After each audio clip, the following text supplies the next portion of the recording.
Hello students, कक्षा 9 के बच्चों, गुड मॉर्निंग।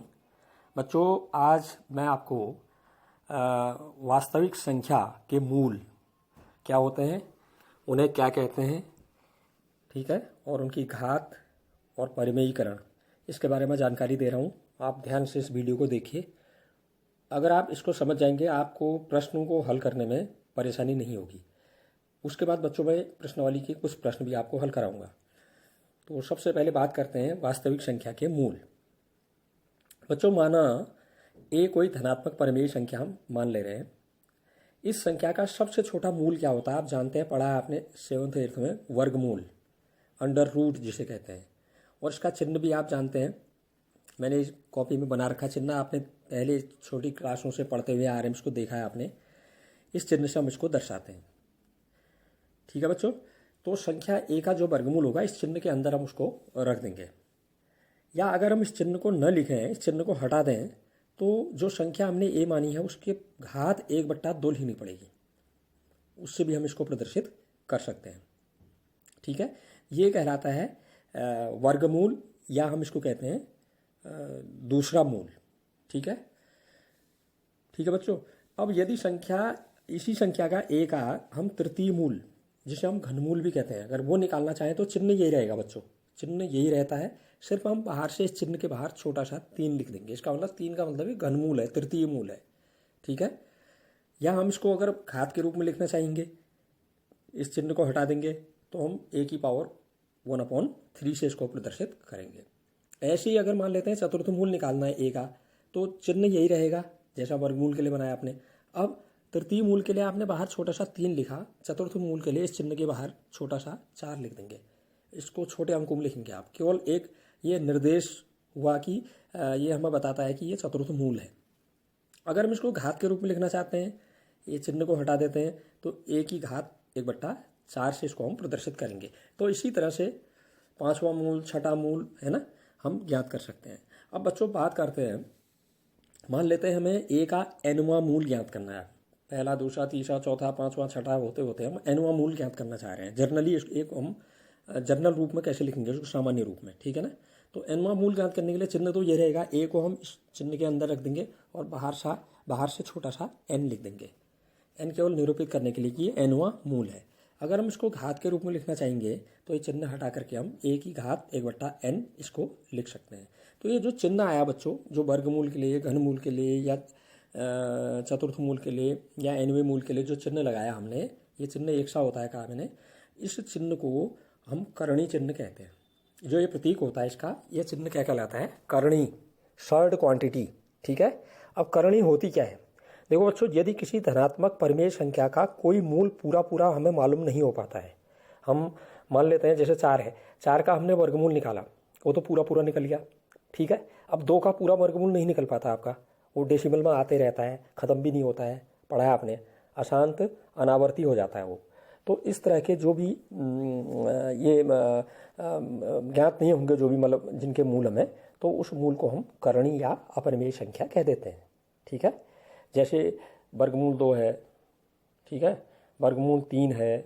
या अगर आप मान लेते हैं 4 का आपने 5वां मूल निकालना है, 5th मूल 4 का, तो वो नहीं निकाल पाएंगे, क्योंकि 4 के अभाज्य गुणनखंड करेंगे, केवल 2 ही मिलेंगे हमें। 5 अगर जैसे 5वां मूल है, जैसे हम क्या करते हैं वर्गमूल में, क्या करते हैं आप, वर्गमूल के चिन्ह से बाहर कोई संख्या कब आती है? जब हम एक जोड़ा बना लेते हैं, 2 एक सी संख्याओं का अभाज्य गुणनखंड हम प्राप्त करते हैं, उसमें से एक को बाहर ले लेते हैं, उसका पूरा वर्गमूल निकल जाता है।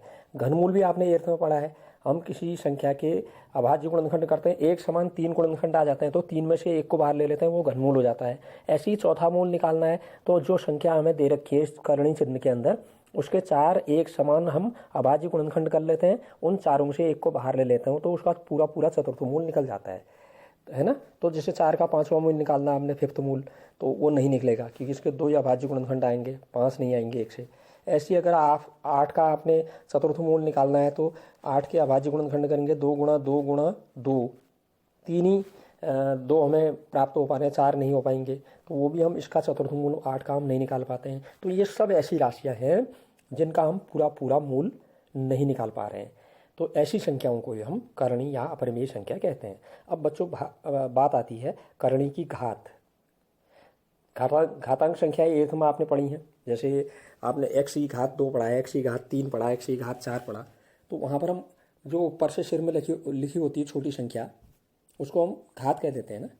तो ऐसे यहाँ पर करणी की भी घात हम निकालते हैं। जैसे मैंने अभी आपको बताया, a का अगर मान लेते हैं हम 5वां मूल निकाल लें, तो हम वो चिन्ह जो बनाते हैं वर्गमूल का ही जैसा बनाते हैं, बाहर से छोटा सा 5 लिख देते हैं, अंदर a लिख देते हैं हम। ये क्या मतलब हुआ? a का 5वां मूल, इसको हम कहते हैं a का 5वां मूल, ये निकाल लें हम। ठीक है, तो यह यहाँ पर घात जो क्या हो, घात क्या होगी? 5वां मूल है तो 5 घात की करणी हो गई है, 5 घात की करणी। अगर मान लेते हैं हम अंदर हम इस करणी के चिन्ह में a लिख दें, बाहर n लिख दें, तो इसका मतलब क्या हुआ? n क्या है?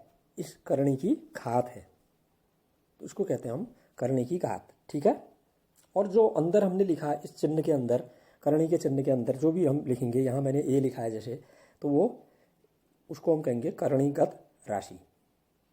ठीक है बच्चों, अब यहाँ पर एक चीज़ और बता दूँ बच्चों में, ये मैंने नोट करके अलग से लिखा भी है। प्रत्येक करणी एक अपरिमेय संख्या होती है। हर करणी जो होती है एक अपरिमेय संख्या होती है, लेकिन प्रत्येक अपरिमेय संख्या एक करणी नहीं होती बच्चों। ठीक है, क्योंकि अपरिमेय संख्या जो डेसिमल वाली कुछ ऐसी हैं, वो जरूरी नहीं है कि वो करणी होंगी। ठीक, तो अब बात आती है करणी का परमेयीकरण। ये हमारे एक्सरसाइज में सवाल आएंगे, परमेयीकरण, हर का परमेयीकरण कीजिए, इस तरह के सवाल आएंगे। तो बच्चों कैसे करेंगे उसको मैं अभी जनरल एक फार्मूला बता रहा हूँ। किसी करणी के परिमेयकारी गुणक से करणी के अंश और हर को हम गुणा कर दें तो हर का परमेयीकरण हो जाता है। इस तरह का सवाल हमारा आएगा, अभी बताऊंगा मैं आगे। मान लेते हैं हमारा 1/√2 है, अब इसमें हर में क्या है? √2 आ रहा है। ठीक है, और √2 कैसी राशि होती है? ये करणी राशि है। तो इसका हमने ये चिन्ह हटाना है करणी का, तो क्या करेंगे हम? जो हर में क्या है हमारा √2, उस हर वाली संख्या से अंश को भी और हर को भी गुणा कर देंगे। √2 से ऊपर भी, √2 से नीचे भी गुणा करेंगे, तो नीचे वाला √2 से √ गुणा करके स्क्वायर हो जाएगा और उसका वर्गमूल हट जाएगा, उसका चिन्ह, वो करणी का चिन्ह हट जाएगा, अर्थात हर का परमेयीकरण हो जाएगा। अभी सवाल आएगा तो उसमें आप क्लियर समझ जाएंगे। ठीक है, अगर बच्चों ये तो एक पद वाली बात थी। अगर 2 पद वाले हैं, द्विपद अपरिमेय संख्या का परमेयीकरण करना है, तब वहाँ पर 2 पद मान लेते हैं, एक a है एक b है, 2 परिमेय संख्याएं कोई मान ली हमने, और जो कि पूर्ण वर्ग के रूप में नहीं है। ठीक है, पूर्ण वर्ग माने आप जानते हैं, जैसे 4 है, 9 है, 16 है, 25 है, ये पूर्ण वर्ग संख्याएं होती हैं। तो यहाँ पर a और b जो है इस तरह की संख्याएं नहीं है। तो कोई अपरिमेय संख्या है √a प्लस √b, तो उसका हम संयुग्मी लेते हैं बच्चों। यहाँ पर संयुग्मी माने क्या होता है? यही संख्याएं आएंगी √a और √b, उनके बीच का चिन्ह बदल जाएगा। √a प्लस √b हमें दिया है, तो उसका संयुग्मी क्या होगा? कॉन्जुगेट कहते हैं उसको, संयुग्मी। वो क्या हो जाएगा? √a minus √b।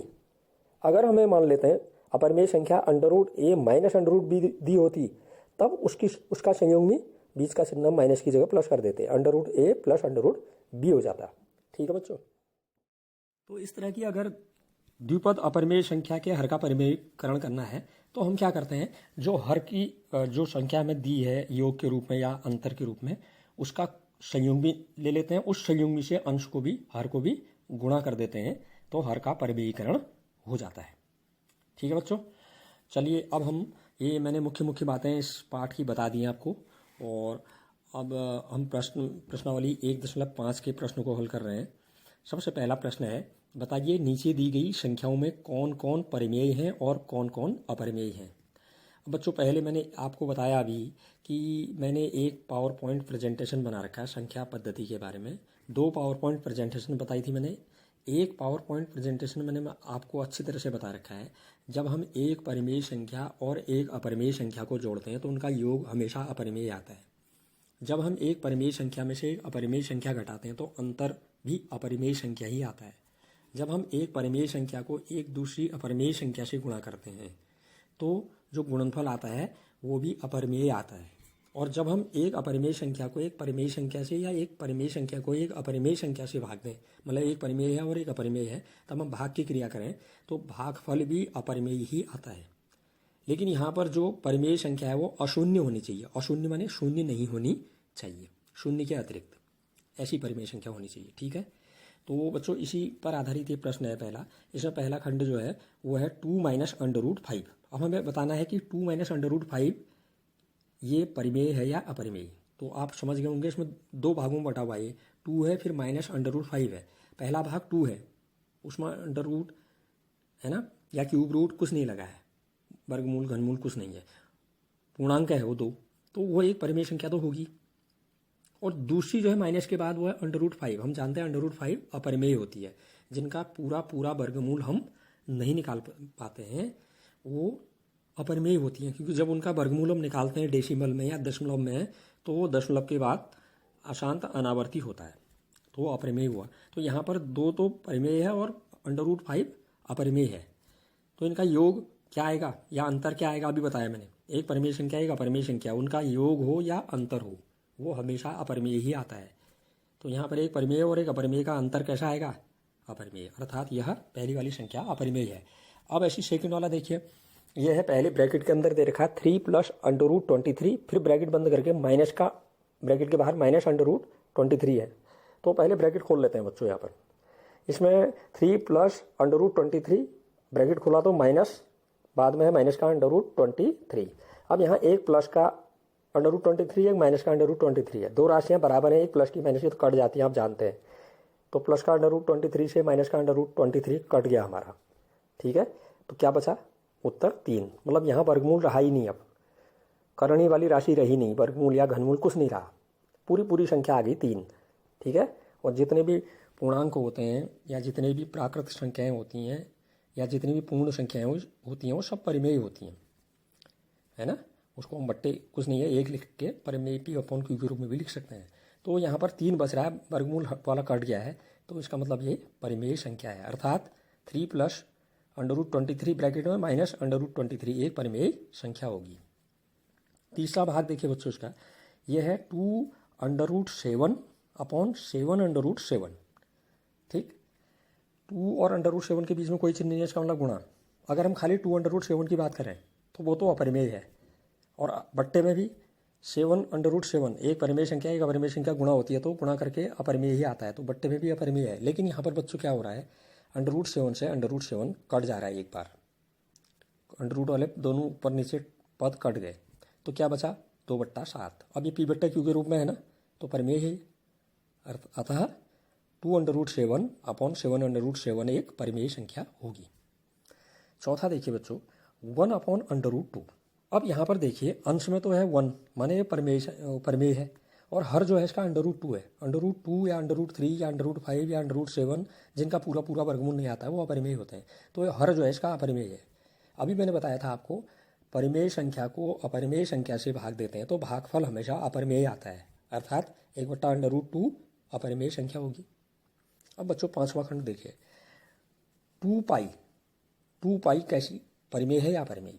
बच्चों यहाँ पर 2 तो क्या है, परिमेय है, 2 के साथ गुणा में पाई है, ये गुणा है, कोई चिन्ह नहीं है बीच में, तो गुणा में पाई है। पाई अपरिमेय संख्या होती है, आपने 7th में पढ़ा, 8th में पढ़ा है ये। पाई का मान 22/7 लेते हैं हम, या दशमलव में लेते हैं 3.14 लेते हैं। वैसे इसको दशमलव में अगर हम निकालेंगे 22/7 को तो बहुत लंबा आता है ना। पाई जो है अपरिमेय होता है, तो यहाँ पर एक परिमेय संख्या 2 है, एक अपरिमेय संख्या पाई है, इनको गुणा करेंगे, एक परिमेय और अपरिमेय का गुणनफल हमेशा अपरिमेय होता है, तो 2 पाई कैसी संख्या होगी, अतः 2 पाई एक अपरिमेय संख्या होगी। अब बच्चों यहाँ पर प्रश्न संख्या 2 देखते हैं। प्रश्न संख्या 2 में है, निम्नलिखित प्रश्नों में से प्रत्येक व्यंजक को सरल कीजिए।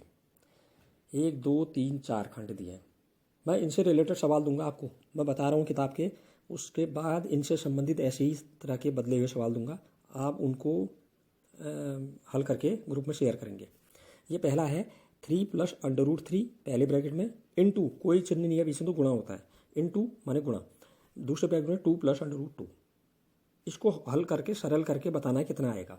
सेकेंड, पहले ब्रैकेट में 3 प्लस अंडर रूट 3, दूसरे ब्रैकेट में इनटू 3 माइनस अंडर रूट 3। फिर थर्ड वाला है under root 5 plus under root 2 का होल स्क्वायर, और चौथा है under root 5 minus under root 2 पहले ब्रैकेट में इनटू दूसरे ब्रैकेट में under root 5 plus under root 2। अब बच्चों यहाँ पर गुणा करना तो सरल है, आपने द्विपदी को द्विपदी से कैसे गुणा करते हैं, एक पद को द्विपद से कैसे गुणा करते हैं, ये आपने 7th 8th में पढ़ा हुआ है बीजगणित में, ठीक है। लेकिन यहाँ पर बच्चों हम अपना काम सरल करने के लिए सर्वसमीकाओं का प्रयोग कर सकते हैं, जहाँ पर सर्वसमीकाएँ प्रयोग में लाई जा सकती हैं, ठीक है। वो सवाल देख के पता चल जाता है यहाँ कौन सी सर्वसमीका लग रही है। 8th में हमने सर्वसमीकाएँ पढ़ी हैं, मैं आपको याद दिला रहा हूँ एक बार। पहली सर्वसमीका आपने क्या पढ़ी थी, a + b का होल स्क्वायर, ठीक है। उसमें क्या आता है, पहले पद का स्क्वायर a स्क्वायर प्लस 2 गुणा पहला पद गुणा दूसरा पद 2ab प्लस दूसरे पद का स्क्वायर b स्क्वायर। ऐसी a - b का होल स्क्वायर भी आप दूसरी सर्वसमीका आपने पढ़ी है, a - b का whole square a square minus 2ab plus b square, पहले पद का स्क्वायर माइनस 2 गुणा पहला पद गुणा दूसरा पद प्लस दूसरे पद का स्क्वायर, ठीक है। और आपने तीसरी एक सर्वसमीका ही पढ़ी है कि एक ब्रैकेट में प्लस वाला है, संख्याएं एक सी हैं, दोनों पद एक से हैं और दोनों ब्रैकेट में दोनों पद एक से हैं, लेकिन एक में प्लस है बीच में, एक में माइनस है। a + b × a - b, इनका गुणनफल हमेशा a square minus b square के रूप में आता है। ये आपने सर्वसमीकाएं पढ़ी हैं। चौथी एक सर्वसमीका आपने पढ़ी है बच्चों, जैसे पहले ब्रैकेट में और दूसरे ब्रैकेट में पहला पद एक सा है, सेकंड पद अलग अलग है, जैसे x + a × x + b है ना, वो भी आपने पढ़ रखी है। मतलब सर्वसमीकाएं आपको याद होंगी 8th में जो आपने पढ़ी हैं, उन्हीं के आधार पर हम इनको हल करेंगे। और जैसे पहला वाला है फर्स्ट, ये है, इसको सरल कीजिए, कह रहा है ये फर्स्ट वाला 3 + √3 पहले ब्रैकेट में इनटू दूसरे ब्रैकेट में 2 + √2। अब बच्चों यहाँ पर सर्वसमीका प्रयोग में नहीं आ पा रही है, क्यों? क्योंकि यहाँ पर दोनों ब्रैकेटों के पहला पद भी अलग है, दूसरा पद भी अलग है। तो हम क्या करेंगे उनको गुणा करने के लिए, या आपने 8th में किया हुआ है, पहले ब्रैकेट का पहला पद गुणा दूसरा ब्रैकेट पूरा, फिर बीच में क्या है, पहले ब्रैकेट में दो के बीच में दो पदों के बीच में प्लस है, फिर प्लस लिख दिया। अब पहले ब्रैकेट का दूसरा पद इनटू दूसरा ब्रैकेट पूरा उसके साथ भी आ जाएगा। अब हम गुणा कर देंगे, अंदर ब्रैकेट खोलेंगे, पहले ब्रैकेट के बाहर 3 से मल्टीप्लाई किया, अंदर 2 को 6 प्लस 3 से √2 को मल्टीप्लाई करेंगे, 3 दूना 6 नहीं लिखेंगे इसको, क्योंकि यहाँ पर 3 पूर्णांक संख्या और अंदर जो है वो √2 करणी वाली राशि है, ये गुणा नहीं होती हैं, करणी वाली करणी से गुणा हो जाएगी, ठीक है ना। तो 3 √2 लिखेंगे इसको, प्लस अब दूसरा ब्रैकेट में भी गुणा कीजिए, अंदर √3 से √2 को गुणा करेंगे तो गुणा नहीं होगा, ठीक है, 2 √3 लिख देंगे, प्लस अब √3 से अंदर √2 को गुणा करेंगे, दोनों गुणा हो जाएंगे करने वाली राशियाँ, अंडर कितना आ जाएगा, 3 दूना 6। तो ये हमारा सरल हो गया, इससे ज़्यादा सरल ही नहीं होगा। 6 + 3 √2 प्लस 2 √3 प्लस √6। अब सेकंड पार्ट देखिए बच्चों, सेकंड पार्ट में हमारी सर्वसमीका लग रही है। पहले ब्रैकेट में है 3 + √3 इंटू दूसरे ब्रैकेट में है 3 - √3। ध्यान से देखिए, दोनों ब्रैकेटों में पहला पद 3 है और दोनों ब्रैकेटों में दूसरा पद जो है √3 है, सेम है ना, a + b a - b की तरह है, नहीं है, एक में प्लस है बीच में, एक में माइनस है, पद एक से है लेकिन एक ब्रैकेट में बीच में प्लस है, एक ब्रैकेट में उनके बीच में माइनस है। तो a + b × a - b क्या होता है, a square minus b square, ठीक है। a की जगह कितना है यहाँ पर हमारा 3, b की जगह कितना है हमारा यहाँ पर √3। तो 3 + √3 पहले ब्रैकेट में इंटू दूसरे ब्रैकेट में 3 - √3 बराबर किसके होगा, a square minus b square. a की जगह आपका 3 है, 3 का स्क्वायर माइनस b की जगह √3 है, √3 का स्क्वायर। 3 का स्क्वायर आप जानते हैं 3 से 3 को गुणा करो, स्क्वायर ऐसे ही तो निकालते हैं वर्ग किसी संख्या को, उसी से गुणा कर दो। 3 का स्क्वायर 3 से 3 को गुणा करेंगे, 3 × 3 = 9, माइनस जब अंडर वाली संख्या का वर्ग निकालते हैं तो वर्ग से अंडर हट जाता है, वो वही संख्या आ जाती है जो अंडर के अंदर होती है, ठीक है। तो क्या आ जाएगा, √3 का स्क्वायर 3, हम 9 में से 3 घटा दीजिए, उत्तर आ गया 6। ये सरल करके 6 आ गया हमारा। अब इसका थर्ड पार्ट देखिए बच्चों, √5 + √2 का होल स्क्वायर। मैंने बताया था पहली सर्वसमीका आपको, a + b का होल स्क्वायर बराबर क्या होता है, पहले पद का स्क्वायर a का स्क्वायर प्लस 2 गुणा पहला पद गुणा दूसरा पद, 2 प्लस 2 गुणा a गुणा b प्लस दूसरे पद का स्क्वायर b का स्क्वायर। इस सर्वसमीका के प्रयोग से इसको हल करेंगे। यहाँ पर a की जगह क्या है हमारा पहला पद √5, b की जगह क्या है हमारा दूसरा पद √2। तो पहले पद का स्क्वायर √5 का स्क्वायर प्लस 2 इंटू पहला पद √5 इंटू दूसरा पद √2 प्लस दूसरे पद का स्क्वायर √2 का स्क्वायर।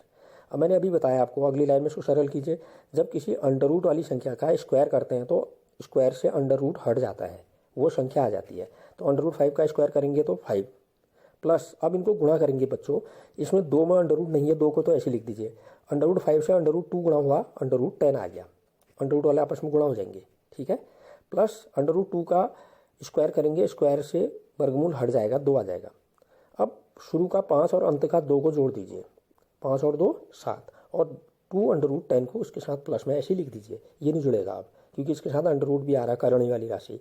तो ये आ गया उत्तर 7 घन 2 वर्गमूल 10। ठीक है। अब चौथा देखिए बच्चों, चौथा बिल्कुल सेम आपने जो सेकंड किया वैसा ही है। चौथे में दे रखा है पहले ब्रैकेट में √5 माइनस √2 इंटू दूसरे ब्रैकेट में √5 प्लस √2। मतलब यहाँ भी देखिए आप ध्यान से, पहला पद दोनों ब्रैकेटों में एक सा है √5 और दूसरा ब्रैकेट भी दोनों में एक सा है √2 है नहीं है ना।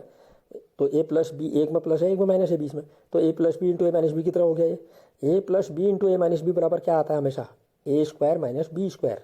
लेकिन a की जगह क्या है आपका पहला पद √5 और b की जगह क्या है √2। तो वही a minus B into A plus B बराबर a स्क्वायर मैंने बी स्क्वायर वाली सर्वसमीका का हम यहाँ प्रयोग कर रहे हैं। a की जगह √5 का स्क्वायर माइनस b की जगह √2 का स्क्वायर, ब्रैकेट में स्क्वायर लिख दीजिए हम। अब यहाँ मैंने बताया अंडर रूट वाली संख्या का वर्ग करते हैं तो वर्ग से वर्गमूल हट जाता है। तो ये क्या आ गया, 5 का √5 का स्क्वायर करेंगे तो वर्ग से वर्गमूल हटा 5, माइनस √2 का स्क्वायर करेंगे उसका भी वर्ग से वर्गमूल हटा 2, बराबर घटा के आ गया 3। तो ये हमारा आंसर आ गया सरल होके 3। अब तीसरा प्रश्न देखिए, ये तीसरा प्रश्न समझने वाला है बच्चों, लॉजिकल है, तार्किक है। आपको याद होगा कि ये 7th में था शायद या 8th में था कहीं, आपको याद होगा कि पाई को एक वृत्त की परिधि को इसने मान लीजिए सी कह रखा है, सरकमफ्रेंस सी से स्टार्ट होता है इसलिए सी मान लिया, और उसके व्यास, डायमीटर कहते हैं व्यास को अंग्रेजी में, तो डी मान लिया, उसको मान लीजिए डी कह रहा है उसको, कि अनुपात से परिभाषित किया जाता है। ये 7th 8th में आपने पढ़ा है। मतलब अनुपात माने बट्टा, जैसे हम कहते हैं कि 1:2 उसको बट्टे में लिख सकते हैं आप भिन्न के रूप में 1/2, 2:3 कह रहे हैं उसको लिख सकते हैं आप 2/3। तो यहाँ सी और डी का अनुपात माने C/D, पाई को C/D लिखा जाता है, माने पाई बराबर वृत्त की परिधि बट्टे वृत्त का व्यास। ये हमने पढ़ रखा पहले भी, होता ही है। अब कह रहा है यह इस तथ्य का अंतर्विरोध करता हुआ प्रतीत होता है कि पाई अपरिमेय है। इस अंतर्विरोध का निराकरण आप किस प्रकार करेंगे। ये कह रहा है कि हम एक तरफ तो ये सवाल ये है कि एक तरफ तो हम कहते हैं पाई अपरिमेय होता है, लेकिन दाईं तरफ C/D के रूप में आ रहा है। तो बच्चों ये परिमेय जैसा भी लग रहा है, यहाँ हम अंतर विरोध लग रहा है हमें, हमारी बातें सही जैसी नहीं लग रही है। हमने जो एक तरफ तो अपरिमेय आ गया पाई, और पाई का मान हम C/D करके निकाल लेंगे, यहाँ परिमेय जैसा दिखाई दे रहा है।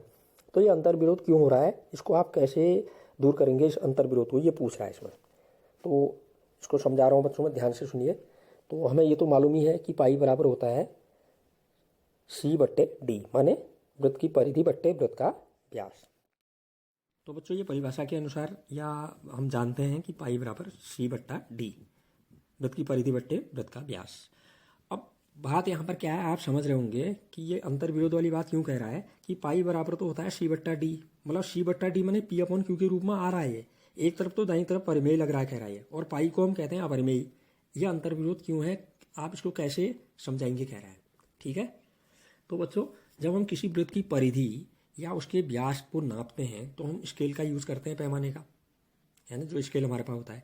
या परिधि को नापना है तो हम स्केल से तो नहीं नापते हैं, वो है ना, वृत्त की परिधि को स्केल से तो आप नहीं नाप सकते हैं, वो सीधी रेखाखंड तो है नहीं, हम फीते से नाप लेते हैं या धागे से नाप लेते हैं। जब हम ऐसा करते हैं, वो धागे से नापते हैं या फीते से नापते हैं, तो उसको फिर स्केल में लगा के कितना आया निकालते हैं, है ना। तो ये नाप जो है बच्चों लगभग वाली होती है, ये निकटतम होती है, क्योंकि स्केल से जब हम नापते हैं या कोई फीते से नापते हैं तो हम दशमलव के केवल एक स्थान तक शुद्ध नाप सकते हैं, दूसरे स्थान तक उससे हम शुद्ध नहीं नाप सकते हैं। तो बच्चों यहाँ पर जो मान आएगा किसका, परिधि का और व्यास का, वो एग्जैक्ट नहीं आएगा, मतलब ठीक नहीं आएगा, बिल्कुल सही एक्यूरेट नहीं आएगा, वो लगभग प्राप्त होगा या हमें निकटतम प्राप्त होगा। मतलब हमें ये पता नहीं चल पाएगा कि परिधि या व्यास परिमेय है या अपरिमेय है, क्योंकि उनके ठीक माप हमें मालूम नहीं हो पा रही है। अतः यह हमें भ्रम हो जाता है कि C या D परिमेय है। ठीक है ना। तब हमारे अंतर विरोध हमारे अंदर पैदा होता है कि यार ये ऐसा कैसे हो गया, एक तरफ पाई अपरिमेय है और C/D P/Q के रूप में आ रहा है। तो बच्चों यहाँ पर C और D की हमारी निकटतम मान आ रही है, एग्जैक्ट मान नहीं आ रहा है, ठीक मापन नहीं हो पा रहा है। ठीक है। लेकिन वास्तविकता यह है कि यहाँ कोई अंतर विरोध नहीं होना चाहिए, अंतर विरोध है ही नहीं। क्यों, क्योंकि C या D में कोई ना कोई अपरिमेय है, क्योंकि निश्चित मान उसका आ नहीं रहा, निश्चित मापन उसका हो नहीं रहा है, इसलिए हम कह सकते हैं कि पाई एक अपरिमेय संख्या है। तो आपके समझ में आया होगा, देखिए आप इसको अच्छी तरह समझने की कोशिश कीजिए। ठीक है। अब प्रश्न संख्या 4 में चलते हैं बच्चों। संख्या रेखा पर अंडर रूट 9.3 को निरूपित कीजिए। इस तरह का जब भी आएगा बच्चों, परिमेय और अपरिमेय संख्याओं को मिलाकर मैंने कहा था वास्तविक संख्या कहते हैं। तो मैंने बताया था वास्तविक संख्याओं को हम संख्या रेखा में निरूपित कर सकते हैं। अलग अलग तरीके हैं। जैसे मैंने परसों आपको बताया था अंडर रूट 5 को कैसे दर्शाया हमने, है ना। अंडर रूट 2 है, अंडर रूट 3 है, अंडर रूट 4 है, अंडर रूट 5 है, अंडर रूट 6 है। इनको दर्शाने के लिए हम सर्पिल विधि का प्रयोग करते हैं। तो यहाँ पर हम इस विधि का प्रयोग नहीं करेंगे। यहाँ पर एक अलग तरह की विधि का प्रयोग होगा बच्चों। अब मैं बता रहा हूँ स्टेप वाइज, आपको ध्यान दीजिएगा। संख्या रेखा पर अंडर रूट 9.3 को हम निम्न पॉइंटों के आधार पर हम दिखाएंगे, अब दर्शाएंगे, निरूपित करेंगे। चित्र मैंने बना रखा है बच्चों, यहाँ पर ध्यान दीजिए। सबसे पहले स्केल लेकर के एक बिंदु ए लिया और बिंदु ए से एक बिंदु बी ले लिया। कितनी दूरी पर हमने कितने का किसको निरूपित करना था? Under root 9.3। तो 9.3 है अंडर रूट के अंदर, इतने सेंटीमीटर की एक रेखा खींच ली हमने ए से बी तक की सबसे पहले। ठीक है, रेखाखंड ए बी कितना खींच दिया? 9.3 सेमी। अब बच्चों बिंदु बी से 1 सेमी आगे एक बिंदु सी और ले लेंगे। ठीक है, 1 सेमी, चाहे कितने का मान निकालना है हमने, 9.3 का निकालना है, 4.7 का निकालना है, या किसी का भी निकालना है, अंडर रूट 7.3 का निकालना है। तो पहले तो आप उतनी माप के बराबर रेखाखंड खींचेंगे ए बी, और बी बिंदु से 1 सेमी आगे और खींचेंगे। ठीक है, तो यहाँ पर बी बिंदु से 1 सेमी आगे हमने एक बिंदु और ले लिया सी, और ए से सी तक हमने मिला दिया। ठीक है, जो तीसरा पॉइंट बता रहा हूँ, ए सी को जब आप मिला देंगे, लंब समद्विभाजक या लंबार्धक आपने खींचा है 7-8 में आपने रचना कर रखी है। किसी भी रेखाखंड का लंबार्धक या लंब समद्विभाजक कैसे खींचते हैं? बिंदु ए सी का हमने यहाँ पर रेखाखंड ए सी का लंबार्धक खींचना है हमने। ए से सी तक जो मिला रखी है रेखा, उसका लंबार्धक या लंब समद्विभाजक खींचना है। उससे हम लंब समद्विभाजक जब खींचेंगे तो हमारा ए सी का मध्य बिंदु हमें प्राप्त हो जाएगा। लंबार्धक कैसे खींचते हैं किसी रेखा का? जैसे ए सी का खींचना है यहाँ पर, ए पर हम क्या करेंगे? ए को केंद्र मानकर इस ए सी की आधी से अधिक दूरी का एक चाप ऊपर रेखा ए सी के, एक रेखा ए सी के नीचे खींच देंगे। उतना ही चाप अब बदलेंगे नहीं, उस सी बिंदु को केंद्र मान करें, एक चाप ऊपर एक नीचे काट देंगे। जहां दोनों चाप ऊपर नीचे काटेंगे उसको एक लाइन द्वारा मिला देंगे। तो यह लाइन जो है ए सी पर लंब भी होगी और ए सी को 2 बराबर भागों में बांटेगी। ए सी को कहीं ना कहीं कट करेगी। जैसे यहाँ पर ये हमने लंब समद्विभाजक खींचा ए सी का, तो ओ पर कट कर रहा है। ठीक है, तो अब अगला पॉइंट, अब ओ बिंदु को केंद्र मान करके और ओ से ए तक की दूरी को त्रिज्या लेकर, ओ ए को त्रिज्या लेकर के हमने अर्धवृत्त खींच दिया है। चित्र में देख रहे होंगे आप। तो अर्धवृत्त सी पर अपने आप चला जाएगा। ठीक है, क्योंकि ओ ए और ओ सी बराबर होंगे, हमने ए सी का लंबार्धक खींचा हुआ है। ठीक हो गया बच्चों। अब उसके बाद क्या करेंगे, हमने ये जो अर्धवृत्त खींच दिया है, बिंदु ए सी पर जो बी बिंदु था, बी बिंदु ए से 9.3 दूरी पर था बी बिंदु, उस बी से 90 अंश का कोण बनाती रेखा हमने एक खींच दी बी डी। और ये बी डी रेखा जो है अर्धवृत्त को डी बिंदु पर प्रतिच्छेद करती है या डी पर काटती है। तो ये जो बी डी को मान आएगा, बी डी का मापन करेंगे हम, नापेंगे जब, ये बी डी का मान ही अंडर रूट 9.3 के बराबर होगा। लेकिन हमने अब बी डी ये तो लंब के रूप में आ गई, हमने इस डी बिंदु को संख्या रेखा नीचे ए सी रेखा जो थी उसको आगे तक बढ़ा रखा मैंने, ए सी को एक्स तक। इस संख्या रेखा पर, ये संख्या रेखा है ए सी एक्स, इस संख्या रेखा पर दर्शाना है। तो इसके लिए बच्चों क्या करेंगे, अगला पॉइंट है बिंदु बी को केंद्र मानकर और बी डी दूरी को त्रिज्या लेकर एक चाप हमने खींच दिया, और ये चाप इस संख्या रेखा को, ए एक्स रेखा को ई बिंदु पर प्रतिच्छेद कर रहा है, ई पर काट रहा है। तो बच्चों बी को केंद्र माना है, तो बी डी और बी दोनों त्रिज्या होंगी इस चाप की, तो जितना बी डी होगा उतना ही बी होगा। अब ये जो है ये दूरी बी डी दूरी बी के रूप में इस संख्या रेखा पर नीचे ई बिंदु पर प्राप्त हमें हो जाती है। ठीक है, इस प्रकार बी संख्या रेखा पर जो है वो अंडर रूट 9.3 को निरूपित करता है। तो बच्चों मैं आज इतना ही बताऊंगा, और कल मैं आपको परिमेयीकरण हर का कैसे करते हैं कल बताऊंगा, क्योंकि एक साथ फिर सब हौच पौच हो जाएगा। इतना आप पहले सीखिए, और इनसे संबंधित जो मैंने अभी सवाल बताए हैं आपको, 2 सवाल आपको दे रहा हूँ अभी, और उन 2 सवालों को अच्छी तरह से कॉपी में हल करके साफ सुथरे ढंग से ग्रुप में आप अवश्य शेयर कीजिए। मैं तब चेक करूँगा आपका काम सही है या गलत। इसमें गृह कार्य में पहला सवाल दे रहा हूँ बच्चों, निम्नलिखित संख्याओं में परिमेय संख्याएं तथा अपरिमेय संख्याएं अलग अलग लिखिए। कौन सी परिमेय है और कौन सी अपरिमेय है, उनको छांट के अलग अलग करना है। ठीक है, पहली है अंडर रूट 3 + 2, दूसरी है 2 अंडर रूट 3/3, तीसरी है under root 5 + under root 9 bracket में माइनस ब्रैकेट के बाहर अंडर रूट 5, और फिर चौथी है 7 अंडर रूट 3। और पाँचवीं है 5√3/7√3। इनमें से हमने परिमेय और अपरिमेय छांटनी है। दूसरा प्रश्न है बच्चों, निम्नलिखित व्यंजकों को सरल कीजिए। अभी बताए थे मैंने, ठीक है। सरसमीकाओं का प्रयोग होता है तो सरसमीकाओं का प्रयोग कीजिए, नहीं तो खाली गुणा करना है तो गुणा करके मान निकाल के उनको सरल करना है। पहला इसमें √5+3 पहले ब्रैकेट में इंटू दूसरे ब्रैकेट में √3+2। यहाँ सरसमीका नहीं लगेगी क्योंकि अलग अलग है दोनों ब्रैकेटों पद, ठीक, गुणा करना पड़ेगा, ठीक है। सेकंड √5 - √2 पहले ब्रैकेट में इंटू √5 + √2, ऐसा बताया था मैंने अभी, इसी तरह का है। थर्ड में √3 - √2 का होल स्क्वायर, यहाँ पर लगाएंगे आप सरसमीका कौन सी, सेकंड वाली, a - b का होल स्क्वायर आपने पढ़ा हुआ है 8th में। a - b का होल स्क्वायर क्या होता है, पहले पद का स्क्वायर a स्क्वायर -2 गुणा पहला पद गुणा दूसरा पद -2ab प्लस दूसरे पद का स्क्वायर b का स्क्वायर। उस सरसमीका से इसको हल करके सरल करेंगे। चौथा दे रखा बच्चों मैंने √2 ब्रैकेट के बाहर है, ब्रैकेट के अंदर √3 + √2। तो यहाँ पर तो सरसमीका लगेगी नहीं, ब्रैकेट को खोलेंगे, ब्रैकेट के बाहर वाले √2 से √3 को भी मल्टीप्लाई करेंगे, √2 को भी मल्टीप्लाई करके लिखेंगे, सरल आ जाएगा उत्तर सरल होकर के। और एक पांचवा खंड और दिया है √2 + 1 √2 + 1 पहले ब्रैकेट में, दूसरे ब्रैकेट में भी √2 + 1। अब दोनों ब्रैकेट एक से हैं बच्चों, तो जैसे a + b into a + b, दो ब्रैकेट एक से हैं तो बराबर a + b का होल स्क्वायर लिखते हैं हम।